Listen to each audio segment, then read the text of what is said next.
Hello and welcome to the Daily Forex Report for March 19th. We're looking at the U.S.-Japanese yen pair. This pair closed down during today's session, did break previous session's low, but pulled back to close a little bit higher. We are looking for it to potentially go as high as 83.83, possibly as low as 82.77. Look for some resistance around 83.75 and look for some support around 82.95. Now the Euro-USD pair, this pair surged to the upside, closed up. We are looking for it to potentially go as high as 133.63, possibly as low as 130.70. Look for some resistance around 132.95 and look for some support around 131.40. Now the pound US dollar pair, it moved to the upside, closed up. Look for it to potentially go up and hit some resistance around 159.25.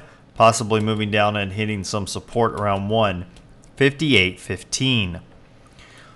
Okay, now on the US Swiss, this pair closed lower. Look for this pair to potentially go as high, though, on a reversal up to 0.9228, possibly as low as 0.9019.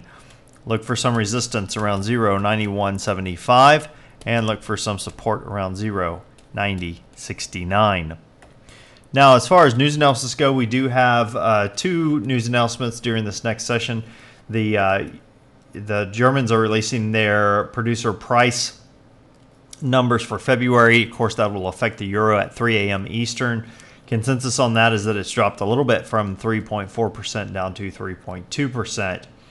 Then at 5:30 a.m. Eastern, we have the consumer price index for the pound being released for February. Consensus on that is that it's dropped a little bit from 3.6% down to 3.3%.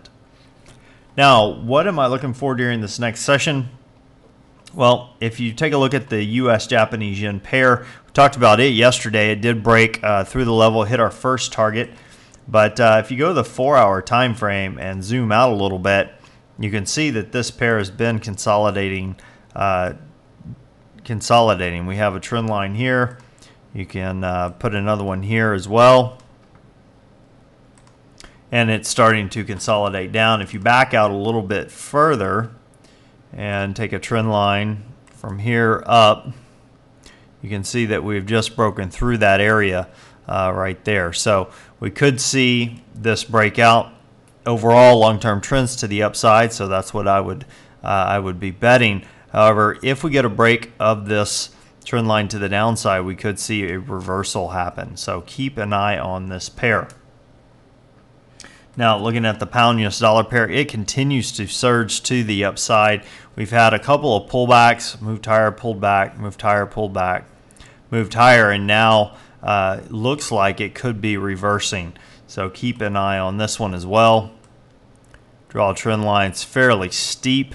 Even if you back out even further, or rather zoom in further to the 1 hour and draw a trend line, you can see that, clean this one up a little bit.